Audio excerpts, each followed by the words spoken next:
నిన్న జరిగిన సంఘటన నాకు ఎందుకో బాధ అనిపించింది. ఆ బాధని సభలో వ్యక్తం చేయవలసిన అవసరం కూడా ఉందని చెప్పి నేను భావిస్తున్నాను. మీరందరూ తెలుసు, మన లోకేష్ గారు ఒక మాక్ అసెంబ్లీ అని చెప్పి రాష్ట్రం పెట్టాం. ఎందుకు పెట్టామంటే మినిస్టర్ గారి ఉద్దేశం ఏంటంటే, చంద్రబాబు నాయుడు గారి ఉద్దేశం ఏంటంటే, పిల్లల్లో కూడా అసెంబ్లీ అంటే ఏమిటి, అసెంబ్లీలో మన ప్రజాప్రతినిధి పనితీరు ఏంటి అని ఒక అవగాహన తీసుకురావాలని చెప్పి మంచి ఉద్దేశంతో పెట్టారు. బ్రహ్మాండంగా సక్సెస్ఫుల్ అయింది. మేము ఎన్నో రాష్ట్రాలు తిరిగాం. ఈ మధ్యని డిప్యూటీ స్పీకర్ గారు మేము లక్నో ఎన్ని తిరిగాం.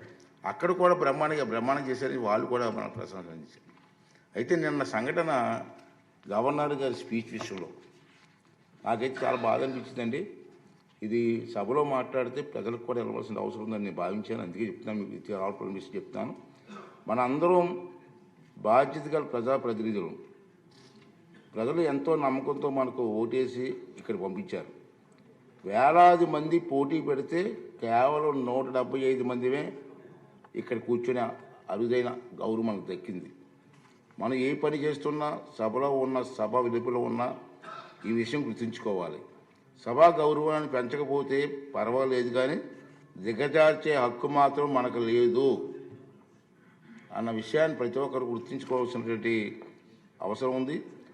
దురదృష్టవశాత్తు నిన్న మనం ఆహ్వానం మేరకు సభకు వచ్చేసిన గవర్నర్ గారు ప్రసంగిస్తుండగా మనం చూసిన దృశ్యాలు మనకు ఖచ్చితంగా తలవంపులు తెచ్చేవే. చాలా బాధ అనిపించింది. ప్రజలు మన నడవడికని నిశ్చంతగా కనిపెడుతూ చూస్తూనే ఉంటారు. అవకాశం దొరికినప్పుడు బుద్ధి చెప్పడానికి వెనకాడరు. నాకు మరీ బాధ కలిగిన విషయం ఏంటంటే, విద్యార్థుల్లో చట్టసభలు అంటే అవగాహన పెంచే ఉద్దేశంతో వారిని సభా కార్యక్రమాలకి చూసేందుకు ఆహ్వానించారు. రాష్ట్రంలో ఉన్నటువంటి అన్ని స్కూల్స్కి అన్నిటి కూడా మెసేజ్ పంపించి, ఇలాగ అసెంబ్లీ జరుగుతుంది, మీకు ఇంట్రెస్ట్ ఉన్న వాళ్ళ స్కూల్స్ ఎవరు ఉంటే ఆ మెసేజ్ ఇవ్వమని చెప్పి నేను అందరిని ఆహ్వానిస్తే చాలామంది వచ్చారు. వచ్చి ముందుగానే మెసేజ్లు ఇచ్చి పలానా డేట్ అని రావడానికి సిద్ధం. రోజుకి నిన్న చూశారు మీరు, మా అధికారులు చెప్పారు, ఇప్పటికే 200 పైగా విద్యా సంస్థల నుంచి 200 కాలేజీల నుంచి మనకి మెసేజ్ వచ్చింది. మా పిల్లలు తీసుకొస్తామండి, మాకు అవకాశం ఇవ్వండి అని. అయితే ఈ అసెంబ్లీ టైంలో అందరికీ రోజుకి ఒక స్కూల్ చెప్పి ఇస్తున్నాం. వాళ్ళు కూడా అసెంబ్లీ ఏంటి అన్న అవగాహన వస్తున్న ఉద్దేశంతో. మీకు తెలుసు, సదుద్దేశం ఏంటంటే, విద్యార్థులకు రాజకీయాలన్నా, చట్టసభలన్నా, ప్రజాప్రతినిధులన్నా సానుకూల అభిప్రాయం కలగాలన్న ఉద్దేశంతో వారిని ఆహ్వానించాను. కానీ మనం చేస్తున్నది ఏమిటి? గవర్నర్ గారి ప్రసంగాన్ని నినాదాలతో అడ్డుకొని కాగితాలు చింపి వెదజల్లని సభ్యుల ప్రవర్తన చూసి ఆ విద్యార్థులు ఏం నేర్చుకుంటారు? ఇది సూటిగా మనం మాట్లాడాల్సిన అవసరం ఉంది. మన గురించి వారు ఏమనుకుంటారు? ఈ ఆలోచన నన్ను కలచివేసింది.